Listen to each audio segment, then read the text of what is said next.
Hey, St. Mary's. It's good to be back in the church, good to be back in my office, and good to be back in this space. Hope that your weekend was a great one, and allow me to express my thanks to the Reverend Kyle Powderly. Kyle's such a good guy, and it sounds like you all discern that, and he's got such a big heart for Jesus, and it sounds like you all discern that as well. So I'm very grateful for that, and thank you for the time that I was able to spend away. But we are here officially in Thanksgiving week. I'm already hearing chatter around the church. Y'all are thinking about what needs to be made and making plans for that. And so I have two questions on that before we begin with what I want to share with you. The first thing is, I need to know what you think the best Thanksgiving side is. What's the best Thanksgiving side dish? I have some opinions on this. I have some strong opinions about canned cranberry sauce. But my answer to this at the end of the day is going to be just a good mashed potato, because I still think of it as a harvest meal, and potatoes, I'm always harvesting potatoes this time of the year. And so it lands there for me, but there's an argument for stuffing and I'm here for it. Let's see if you all can make it in the comments. The second thing I need you to know is, does anybody know anything about Canadian Thanksgiving? Because they obviously do a different thing. I don't know anything about that. That popped into my head. Interested to know what you think. But let's talk about Thanksgiving for a second. And let me say something that might annoy you on some level, but I believe this. Thanksgiving is not a Christian holiday. That doesn't mean Christians shouldn't celebrate it. I'm just saying it's not a Christian holiday, and here's why. If it can't or won't be celebrated by a believer in Mongolia, then it's not a holiday for the whole church. Sometimes we think if we celebrate it in America, it must be a Christian thing. I'm like, nah, actually, let's slow down with that. But that doesn't mean that we can't celebrate it in a way that observing with our faith. It's not Christian, but that doesn't mean it can't inform Christians. And we should be thinking about Thanksgiving and about gratitude, and that's what I want to talk about today. Because gratitude, among all the virtues, all the things we talk about, there's a case to be made that gratitude is the preeminent disposition of the Christian. Gratitude is the preeminent disposition of the Christian.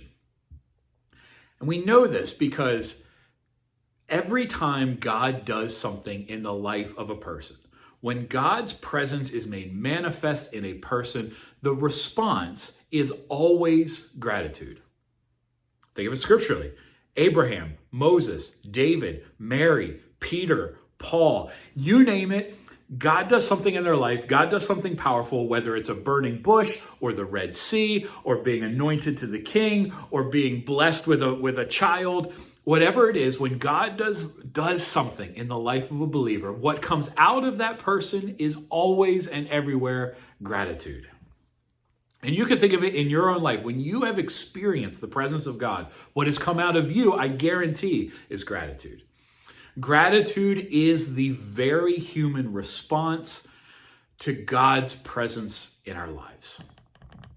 Why gratitude, though? Because the gospel, the story that we tell, which is good news of great joy for all people, the story that we tell, the gospel story, is a gift. Everything about our faith is gift. The story of Jesus is not what we do for ourselves, but what has been done for us in the cross of Jesus Christ. While we were yet sinners, Christ died for us. While we were lost, while we were in bondage, Christ died for us and gave us new life, gave us freedom. All the gospel starts in gift, not in what we do. And here's the thing that bothers me sometimes at this part of the year is that I've never seen a believer, someone who's struggling in their faith, who wasn't at their core unmoored from gratitude. When we lose sight of what Christ has done for us, we lose sight of the cross. And when we lose sight of the cross, we lose sight of God's primary activity in our lives. And I see this in believers, in Christians. Usually when there's grumbling and there's nitpicking and there's angst and there's dissatisfaction that start rolling up in our lives, we can often trace it back to you've lost sight of the cross, which means you've lost sight of gratitude. You've lost sight of what God has done for you. And not just in the lives of individuals. I've watched this in the life of the church. Usually when I've been in churches that are grumbling and nagging and just not right, I would call them back and say, hey, what has Christ done for you? And it's almost like everybody goes, oh, I hadn't even given that a thought. We get so focused on the minutia, we forget the large story of what we are doing. Christ has come into this world and has given himself to make us right with God. And the first response that is demanded of that is gratitude. Conversely, I've never met a follower of Jesus who wasn't filled with gratitude before everything else. Because everything starts with what God has done, and gratitude just comes pouring out. So when our eyes are fixed on Christ, when we make Christ the center of all of our wants, all of our desires, all of our dreams, all of our self-understanding, we will find ourselves being grateful as we follow after Christ.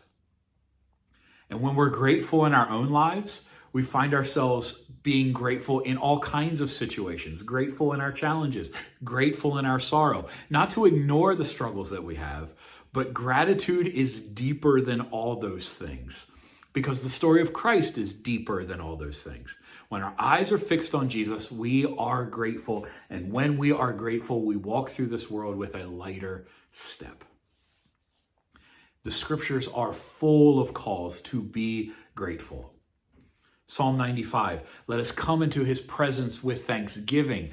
Do not step into the presence of God. As heavy as your heart might be, do not step in the presence of God without something to express gratitude for, because our very life, our very breath is a gift of God.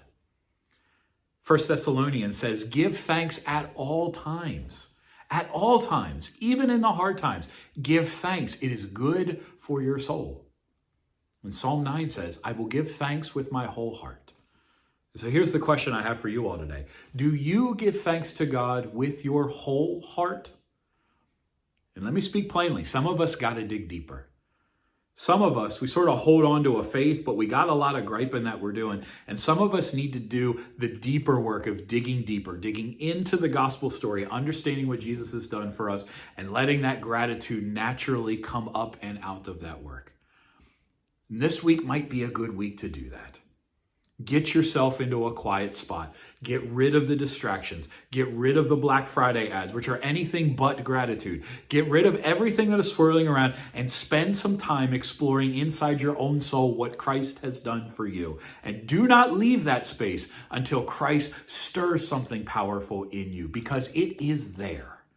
We simply need to spend time going and finding it. Spend some time on your soul as much as you do on your meal this coming Thanksgiving. Now, before we close this video out, allow me to express some gratitude. Because as I'm coming back in from a week of vacation and having some distance and getting to see some things and think about some things, I want you all to know, congregation, how grateful I am for each one of you. And we're in the middle of budget season, but instead of getting all wrapped up in that, I got myself thinking about how grateful I am, how many of you give towards the work of this church. Thank you for doing that. Thank you for your love, for your support, for your care, for your sacrificial gifts that make this work possible. I'm sitting here in the North Room where Jenny's small group meets, and this pink sofa showed up. So whoever brought the pink sofa, thank you for the pink sofa. I'm making good use of it. But I'm thinking about this group. I'm so grateful for this group that gathers and supports one another. I'm grateful for our Sunday school kids who gather on Sunday mornings downstairs. I'm grateful for the youth group. I'm grateful for our greeters who are making the extra effort to show up in the vestry and just offer something of value to others and to say, hey, we love you and we're glad you're here. I'm grateful for our leaders, our consistory, who are doing the heavy work of looking over the organization and making sure that we're pulling in the direction of Jesus. I'm grateful for our ministry teams who are down in the minutia, doing the hard planning, the practical stuff to make sure that we create environments that people can encounter Jesus Christ. And there's so many more that need to be said, but rest assured that I, as your pastor, am grateful for each and every one of you, and I'm grateful that I get to be a part of this process. And so I invite you into that same work. Do the digging. Stop and just think about what you are grateful for. Doesn't mean we have to be grateful for everything, but gratitude is at the core of what it means to follow after Jesus. And so go looking for that gratitude. Thanksgiving may or may not be a Christian holiday, but it is an opportunity for Christians to reconnect with this fundamental truth. And I invite you to that work this week. And if you'd like to leave a list, not only of your favorite Thanksgiving side, but of the things that you are particularly grateful for, I invite you to leave them in the comments. But friends, I'll see you on Wednesday, but I won't see you otherwise before Thanksgiving. And so please have a wonderful Thanksgiving with whomever you count as your family and the people that you spend time with. I pray that it's a blessing for you, and we'll see you all in this space next week. Peace and good, y'all.